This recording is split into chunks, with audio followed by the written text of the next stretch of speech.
नमस्कार, मैं हूं अनुराग सक्सेना और जीएमडी न्यूज़ के खास कार्यक्रम में आपका स्वागत है। दोस्तों, आपको बता दूं कि कोविड की जो दूसरी लहर है वो गुजर चुकी है। बहुत ही भयावह स्थिति हमने देखी है, लेकिन अब धीरे धीरे चीज़ें अनलॉक हो रही हैं। लेकिन जो अनलॉक नहीं हो पा रहा है वो है हमारी शंका का समाधान और हमारे कई सवालों का जवाब। आज उन्हीं शंकाओं के समाधान के जवाबों को जानने की हम कोशिश करेंगे हमारे ख़ास मेहमान के साथ।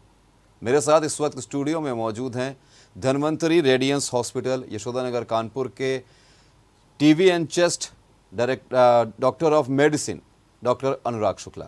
डॉक्टर साहब, हार्दिक स्वागत है आपका कार्यक्रम में। सर, जिस तरीके से कार्यक्रम की शुरुआत हम करेंगे उसके पहले मैं आपसे सवाल पूछूंगी, बाकी सवालों से पहले, कि जिस तरीके से कोरोना की जो दूसरी लहर आई और जो भयावह स्थिति हमने कानपुर शहर में और पूरे देश में हमने देखी, उसके बाद अब चीज़ें धीरे धीरे अनलॉक हो रही हैं और देखा जाए तो बहुत सारी चीज़ें अनलॉक हो भी चुकी हैं।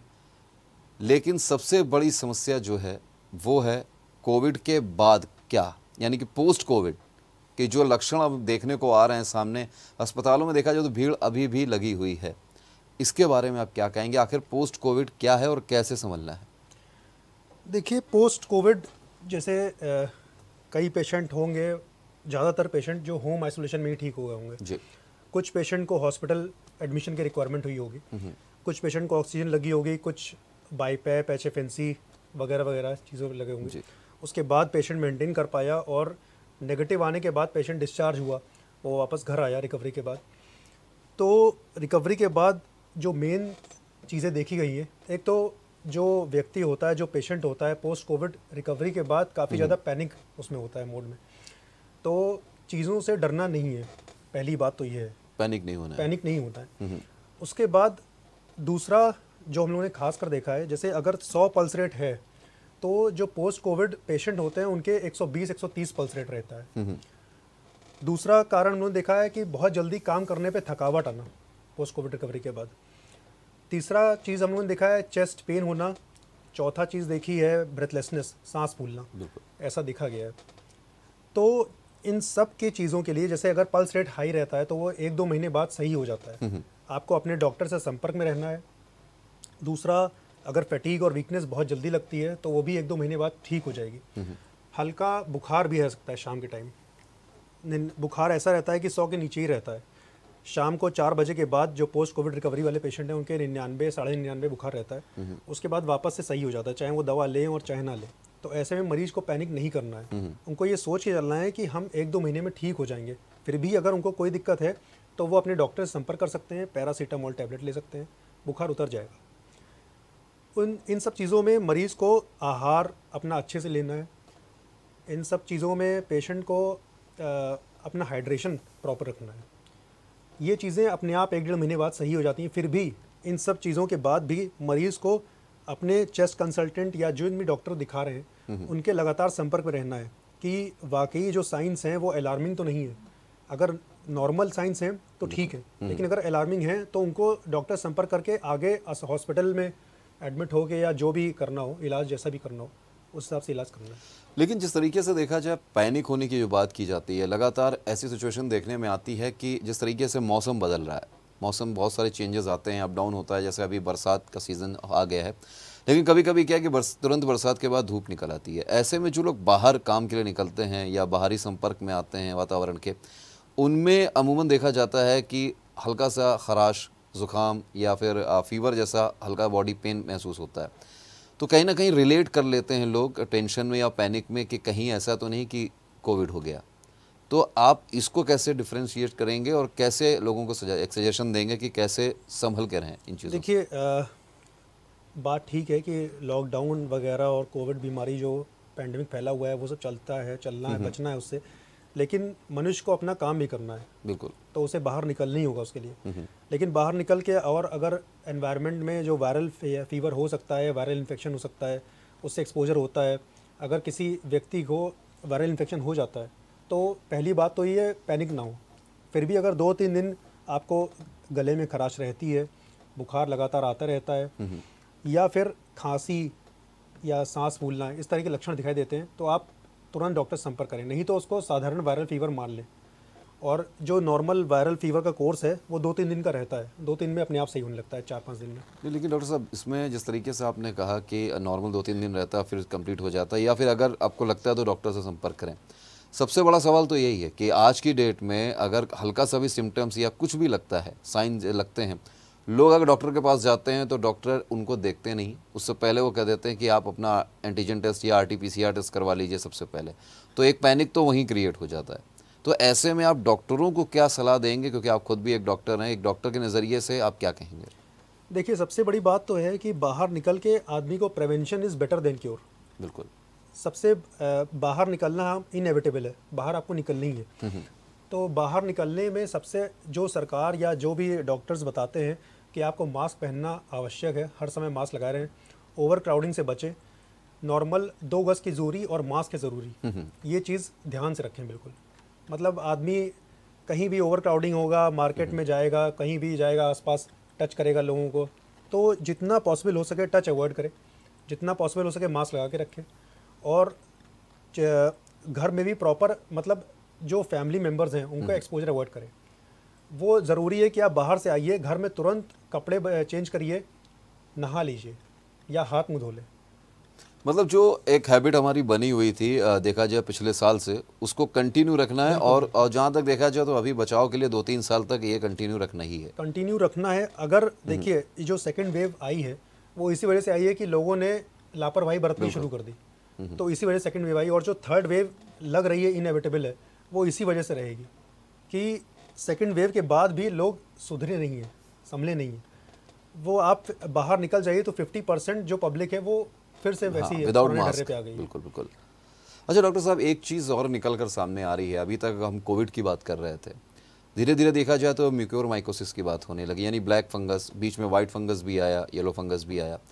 और ब्लैक फंगस की अगर बात करें तो बहुत ऐसे केसेस देखने को मिल रहे हैं जिनमें मरीज़ की आंख तक निकाली जा रही है या कहीं ना कहीं जबड़े भी निकाले जा रहे हैं। तो इसके बारे में थोड़ा सा आप डिस्कस अगर आप कर देंगे तो ज़्यादा अच्छा रहेगा।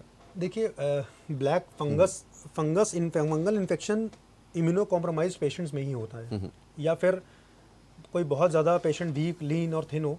तो ऐसा देखा गया है कि जो कोविड रिकवरी के बाद पेशेंट्स हों, ओल्ड हों, डेबिलिटेटेड हों, या फिर इम्यूनो कॉम्प्रोमाइज हो। इम्यूनो कॉम्प्रोमाइज से मतलब उनकी इम्यूनिटी कॉम्प्रोमाइज हो, वो या तो डायबिटिक हों या फिर कोई और कैंसर के रोगी हों, या फिर कोई और तरीके से उनकी इम्यूनिटी कॉम्प्रोमाइज़ रही हो।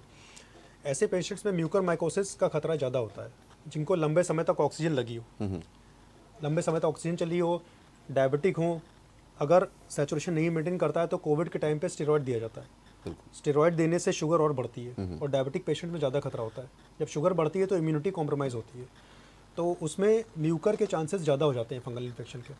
तो ऐसे में अगर कोई जो इलाज है, देखिए जो म्यूकोरमाइकोसिस का इलाज है वो तो अगर ऑर्बिट में पहुंच गया है या इन्वेजिव फंगल इन्फेक्शन हो गया है तो उसका एक्सीजन या एक्सेंट्रेशन ही इलाज होगा, उसको निकालना या फिर। लेकिन पेशेंट को सतर्कता पहले से बरतनी है। बिल्कुल। अगर उनको थोड़ा सा भी दर्द हो या कहीं कुछ एबनॉर्मल सेंसेशन लगे फेस में या साइनस में, तो उनको तुरंत अपने डॉक्टर से संपर्क करना है। लेकिन डॉक्टर साहब, इसमें एक चीज़ ये भी देखी जा रही है कि लगातार इसमें एक सबसे बड़ी समस्या कोविड में आई है, सांस की तकलीफ। कभी कभी क्या होता है कि हम ऐसे वातावरण में भी होते हैं या ऐसे कमरों में भी होते हैं जहाँ शायद हवा नहीं होती और सफोकेशन कभी कभी महसूस होता है, या अमूमन रात में जैसे नींद कभी पूरी नहीं हो पाती तो छाती में एक दबाव सा महसूस होता है कभी कभी। तो क्या इसको भी कहीं रिलेट किया जा सकता है, या फिर ये एक देखा जाए तो जो आपकी एबनॉर्मल लाइफस्टाइल है उसकी वजह से भी है? देखिए, सबसे ज़्यादा तो मैं कहूँगा सांस में तकलीफ, कोविड में सांस की तकलीफ बहुत बाद में होती है, शुरुआत में नहीं होती है। मरीज़ को पता ही नहीं लगता है। एक हैप्पी हाइपोक्सिया स्टेटमेंट है। हैप्पी हाइपोक्सिया कंडीशन जो है वो 60% सैचुरेशन तक तो पेशेंट को पता ही नहीं लगेगी, बिल्कुल, जब तक उसको पहले से कोई सांस की तकलीफ ना हो। अगर किसी को कोविड निमोनिया हुआ है तो 60% SpO2 फॉल हो जाएगा, उसके बाद उसको सांस की तकलीफ शुरू होगी, तब तक शायद थोड़ी देर हो चुकी होती है। तो अगर पेशेंट को सफोकेशन की वजह से सांस फूल रही है या किसी और वजह से सांस फूल रही है, तो वो लाइफस्टाइल या पेशेंट ओवरवेट है, ओबीज है, उसकी वजह से ऐसा कंडीशन होती है। ऐसी कंडीशन में फिर से मैं कहूँगा कि आपको सावधानी बरतने की ज़रूरत है, अपने डॉक्टर से संपर्क करने की ज़रूरत है। डॉक्टर इस चीज़ को रूल आउट करेगा कि वो कोविड लग रहा है कि नहीं कर रहा है। सब चेस्ट एक्सरे करा के देखा जाएगा और सिम्टम्स और क्लिनिकल कंडीशंस वगैरह देखी जाएंगी। केवल सांस फूलना कोविड निमोनिया है ये चीज़ कहना नहीं सही है।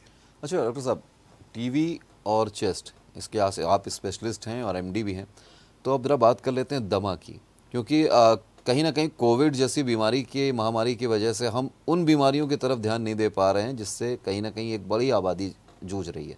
दमा क्या होता है और किस तरीके से बचाओ इसमें? देखिए, दमा एक तरह की जो एलर्जी वाली प्रॉब्लम है, जो सांस के नलियों में अगर एलर्जी हो जाए किसी को, दमा का रूप ले लेती है वो। बचपन से किसी को कोई माँ अपने बच्चे को दिखाती है तो वो कहती है कि इनकी मौसम बदलने पे जुकाम हो जाता है, पसलियाँ चलने लगती हैं। और जैसे कि रात में सोते समय घर घर की सीटी जैसी आवाज़ आती है सांस में, तो उस चीज़ पे तुरंत अपने डॉक्टर से संपर्क करना चाहिए। ऐसे में तो डॉक्टर एक टेस्ट होता है स्पायरोमेट्री या पीक फ्लोमेट्री, उसमें करके देखेंगे उसमें कितनी रिवर्सिबिलिटी आती है। रिवर्सिबिलिटी आती है तो अस्थमा है, और अस्थमा के प्रॉपर मेडिकेशन होते हैं, इनहेलेशन टेक्निक्स होती हैं। आदमी को इनहेलर से नहीं मतलब जो जनता होती है वो इनहेलेशन से भागती है। बिल्कुल ऐसा नहीं होना चाहिए, क्योंकि अगर आपके मान लीजिए हाथ में कट गया है तो आप जो भी दवा होगी वो हाथ में लगाएंगे जहाँ कट गया है, उस दवा को खाएंगे नहीं। अगर दवा खाएंगे तो वो नुकसान कर सकती है। इसी तरह से अगर दमा की दिक्कत है, स्पायरोमेट्री में प्रूव हो गई, डॉक्टर आपको कह रहा है, तो इनहेलेशन टेक्निक ही उसका इलाज है। नहीं तो क्या होता है कि 15 साल 16 साल के बाद लंग्स की रीमॉडलिंग हो जाती है और लंग्स प्रॉपर शेप ले लेते हैं, जो एयरवेज होते हैं प्रॉपर शेप ले लेते हैं। उसके बाद इनहेलेशन शुरू करने का कोई औचित्य नहीं है, कोई फ़ायदा नहीं है अगर आपने शुरू से दवा खाई है। एक बार अगर फाइब्रोसिस स्टार्ट हो गई तो वैसे ही दमा की दिक्कत ज़िंदगी भर रहेगी। तो अगर जितने जल्दी से जल्दी हो सके उस चीज़ को अरेस्ट कर लिया जाए और एलर्जी को कंट्रोल कर लिया जाए, वही उसका ट्रीटमेंट है। ऐसे में पेरेंट्स को इनहेलेशन से भागना नहीं है, इनहेलेशन ही उसका इलाज है, ये मान के अच्छा, जिस तरीके से आपने बताया कि जकड़न एक फील होना और सांस में सीटी की आवाज़ या कभी खरखराहट की आवाज़ आती है, अमूमन हम देखते हैं कि जो छोटे बच्चे होते हैं तो उनके साथ ये होता है, जैसे मौसम बदलता है या फिर थोड़ा सा सर्दी गर्मी का एक होता है घर के एटमॉस्फेयर में भी, जैसे कुछ लोगों के घर में एसी लगा हुआ है, कुछ के घर में कहते हैं बाहर से बच्चे गर्मी में थोड़ी देर रखते हैं फिर उसके बाद हवा में, तो ऐसे में जो कोल्ड होता है उनको वो शायद 15 से 20 दिन या थोड़ा सा लंबा खिंच जाता है। तो क्या इसको भी डरने की ज़रूरत है या फिर इसको नॉर्मली हम यूज़ कर सकते हैं, देख सकते हैं कि हाँ नॉर्मली ये कोल्ड का है? देखिए, हमेशा अगर मौसम बदलने पे या टेम्परेचर एटमॉस्फेयर बदलने पे अगर दिक्कत हो रही है तो वो एलर्जी कंडीशन मानी जाएगी, देखा जाएगा, डॉक्टर संपर्क करना पड़ेगा पीडियाट्रिशियन से। लेकिन अगर ऐसा नहीं हो रहा है, एक दो बार हो गया तो ठीक है, फिर वो नॉर्मल एटमॉस्फेयर चेंज होने से या कोई वायरल इन्फेक्शन होने से वो हो सकता है, उसके बारे में ज़्यादा परेशान नहीं होना है। लेकिन अगर वो रिकरेंट ऐसे एपिसोड होते रहते हैं तो फिर तुरंत संपर्क करने की ज़रूरत है। डॉक्टर साहब, एक सबसे बड़ी बीमारी जो हमारे देश में कहीं ना कहीं अगर बात करें तो लोगों के बीच में है, और ख़ास तौर से देखा जाए तो ग्रामीण अंचल जो हैं वहाँ के लोगों में देखी जाती है, वो है टीबी। तो टीबी के बारे में आप क्या कहेंगे, क्या लक्षण होते हैं और कैसे पहचाना जा सकता है और क्या इलाज टीबी के? देखिए, ट्यूबरकुलोसिस के बहुत से लक्षण होते हैं। ट्यूबरकुलोसिस का एक मुख्य लक्षण है खांसी आना, खांसी में बलगम आना। उसके बाद शाम के टाइम 3-4 बजे के बाद हल्का बुखार आना। हल्का बुखार आएगा टीबी में, 99 से 100 इस टाइप का रहेगा। पेशेंट अगर डायबिटिक है और उसको इस तरह के लक्षण आ रहे हैं तो वो ज़्यादा मतलब ज़्यादा डायग्नोसिस की टीबी है। और बुखार आना, खांसी आने के साथ साथ अगर लंबी टीबी रही हो तो सांस भी फूल सकती है ऐसे में, अगर लंग्स ज़्यादा कॉम्प्रोमाइज़ हो गए हो। खांसी आना, सांस फूलना, बुखार आना, इसके बाद भूख न लगना, वज़न कम होना। अगर मान लीजिए थोड़े दिनों में एक सिग्निफिकेंट वेट लॉस है, अगर पेशेंट का वज़न 2-3 किलो भी कम हो रहा है तो मान के चलें कि हो सकता है इसको टीबी हो सकता है। अगर बुखार आ रहा है, खांसी आ रही लंबे समय से, 2 हफ्ते से ज़्यादा की खांसी, 2 हफ्ते ज़्यादा का बुखार, पिछले 1 महीने में अगर वज़न घट रहा हो, भूख ना लग रही हो, तो ये मान के चलना है कि टीबी है। मतलब एक्सरे करा के और आगे देखना है, चीज़ें देखनी है। दूसरा एक इम्पॉर्टेंट कारण, मतलब एक वो है, ये तो पल्मोनरी टीबी का वो हो गया। एक्स्ट्रा पल्मोनरी टीबी भी हो सकती है, जैसे फेफड़े में पानी आना। फेफड़े में किन्हीं के पानी आ जाता है, बुखार भी आता है, उनके फेफड़े में पानी आ जाता है। तो उसमें बाकी हम पानी निकाल के उसकी डायग्नोसिस बनाते हैं और फिर दवा चलती है। किसी को पेट की टीबी हो जाती है। पेट की टीबी में क्या होता है कि आंतों में आंतें उलझ जाती हैं आपस में। तो ये सब और भी चीज़ें, दिमाग की भी टीबी होती है। ये सब तो हो गई, एक ड्रग सेंसिटिव टीबी होती है, एक मल्टी ड्रग रेजिस्टेंट टीबी होती है। जी। जो मल्टी ड्रग रेजिस्टेंट टीबी होती है, एमडीआर टीबी, उसका इलाज लंबा चलता है। उसका इलाज या तो फिर सरकारी अस्पताल में चलेगा, या फिर आप अपने पल्मोनोलॉजिस्ट को दिखाएं, चेस्ट फिजिशियन को, उनके हिसाब से इलाज चलेगा। लेकिन अगर एमडीआर टीबी है तो वो थोड़ा सा लेंदी चलता है, थोड़ा सा दिक्कत भी होती है। सर अगर बात करें हम एक शब्द है सीओपीडी, इसके बारे में थोड़ा सा प्रकाश डालें। सीओपीडी क्या है? देखिए, सीओपीडी मतलब क्रोनिक ऑब्स्ट्रक्टिव पल्मोनरी डिजीज़। ज़्यादातर देखा गया है कि ये उन लोगों में होता है जो धूम्रपान करते हैं, जो कि स्मोकर्स हैं, उनमें ज़्यादा देखा गया है सीओपीडी। लेकिन आजकल नॉन स्मोकर सीओपीडी भी होती है। नॉन स्मोकर सीओपीडी मतलब आप अगर बाहर निकल रहे हैं, आप पोल्यूशन के एक्सपोज्ड हैं, तो इतना ज़्यादा पोल्यूशन हो गया है। ऐसा नहीं है कि सीओपीडी फिर अगर स्मोकर्स हैं तो मेल्स में ही होगी, फीमेल्स में भी सीओपीडी होती है। तो फीमेल्स में सीओपीडी क्यों होती है? उनको एक्सपोजर रहता है, पहले से अंगीठी पे खाना बनाती हैं, चूल्हे पे खाना बनाती हैं, तो स्मोक का एक्सपोजर है। बिल्कुल। या फिर बाहर निकलते हैं तो पोल्यूशन का एक्सपोजर है, उससे सीओपीडी हो जाती है। उसमें सांस फूलने के लंबे समय से दिक्कत, इसके बाद मरीज़ का वज़न कम होना, सांस फूलना, मरीज़ को खांसी आना, खांसी में बलगम आना, ये सब सीओपीडी के लक्षण हैं। इसका भी हम लोग स्पायरोमेट्री से ही डायग्नोसिस बनाते हैं, clinical condition plus spirometry.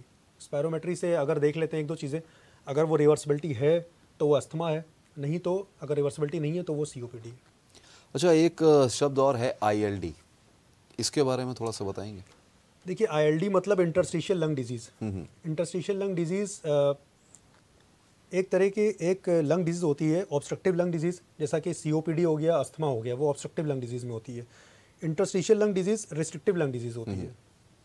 Restrictive lung disease में क्या होता है कि मरीज़ ऑक्सीजन सांस तो ले, लेकिन ऑक्सीजन कम होता है, ऑक्सीजन कम होने लगता है, चलने फिरने पे सांस फूलती है। उसको हम लोग क्लिनिकल कंडीशन और फिर स्पायरोमेट्री से ही डायग्नोस करते हैं कि वो सीओपीडी है, अस्थमा है या आईएलडी है। इसलिए स्पायरोमेट्री करना या पीएफटी करना बहुत ज़रूरी है हर पेशेंट के। अच्छा सर, धन्वंतरी रेडियंस हॉस्पिटल की हम बात अगर करें तो जो भी चीज़ें आपने बताई हैं, क्योंकि आप लगातार स्वास्थ्य सेवाओं से जुड़े रहे हैं और आपने कोरोना काल में भी सेवाएं दी हैं, तो क्या अगर हम बात करें धन्वंतरी रेडियंस हॉस्पिटल की, तो क्या ये सारी सुविधाएं, ये सारी जांचों की सुविधाएं वहाँ पर हैं और क्या क्या फैसिलिटीज़ हैं? देखिए, धन्वंतरी रेडियंस हॉस्पिटल में BiPAP, CPAP, oxygen, ventilator, spirometry, सभी की फैसिलिटीज़ उपलब्ध हैं।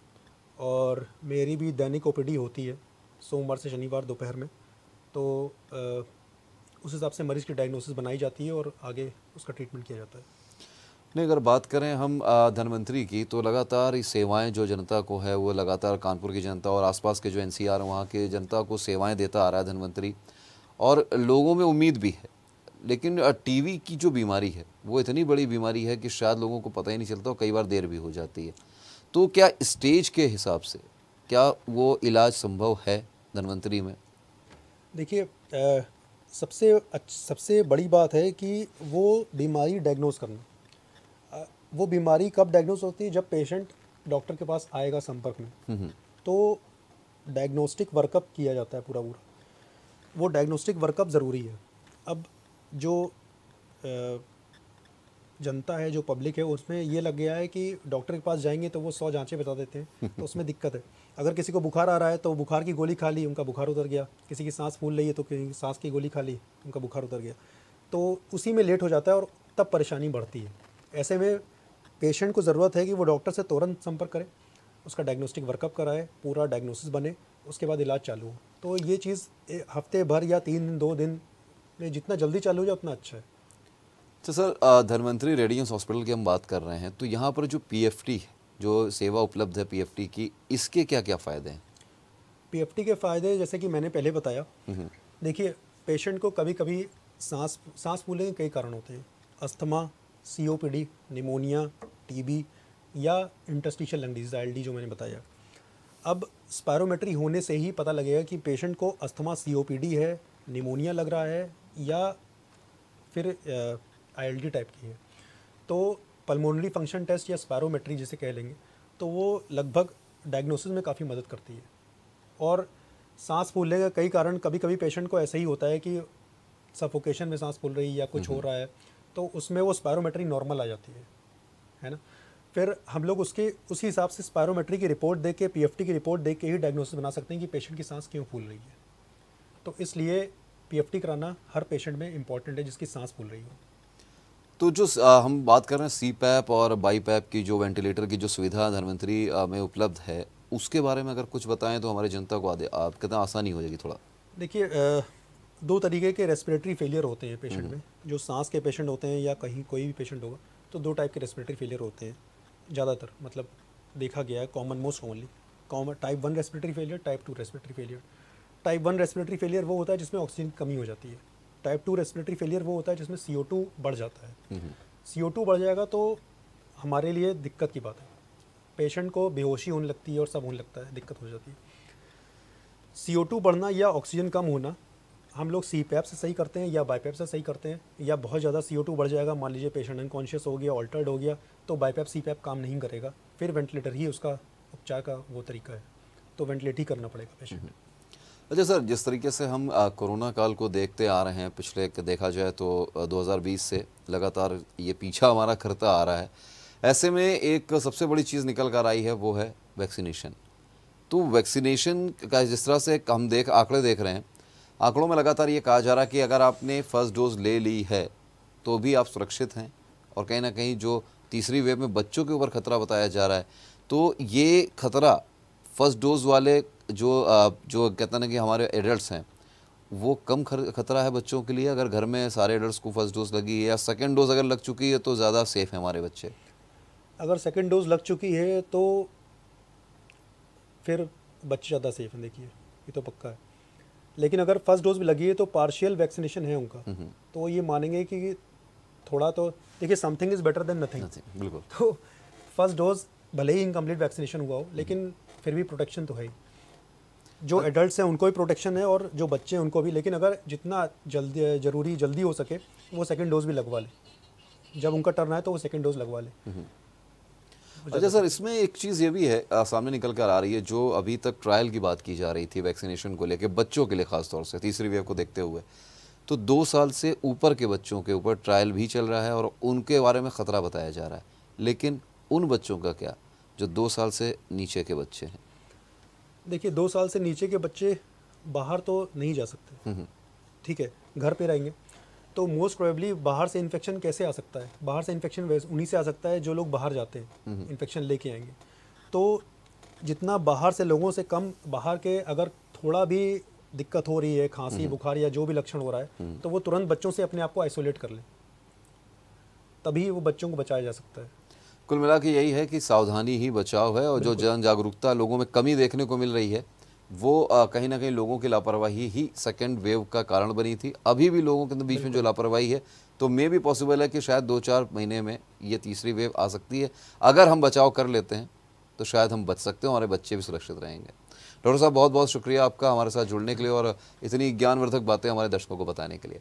तो दर्शकों, ये थे हमारे साथ धन्वंतरी रेडियंस हॉस्पिटल के चेस्ट और टीबी स्पेशलिस्ट MD डॉक्टर अनुराग शुक्ला जी, जिन्होंने आपको बताया कि किस तरीके से धन्वंतरी रेडियंस हॉस्पिटल चेस्ट और जो टीबी के मरीज़ हैं उनके लिए क्या क्या सुविधाएं दे रहा है, और उन्होंने साथ ही साथ ये भी बताया कि कोरोना से किस तरह से बचाव करना है, और जो पोस्ट कोविड जो इन्फेक्शन या आपको देखने को जिसमें इफेक्ट देखने को मिलते हैं उनमें कैसे बचाव करना है, उनको कैसे समझना है। तो ये बहुत ज़रूरी चीज़ें हैं आपके लिए, और शायद उम्मीद करेंगे कि इस कार्यक्रम के ज़रिए आपको उन चीज़ों के बारे में नॉलेज या जानकारी मिल गई होगी, आपकी शंका का समाधान भी हुआ होगा, आपके सवालों के कुछ हद तक हमने जवाब भी दिएंगे।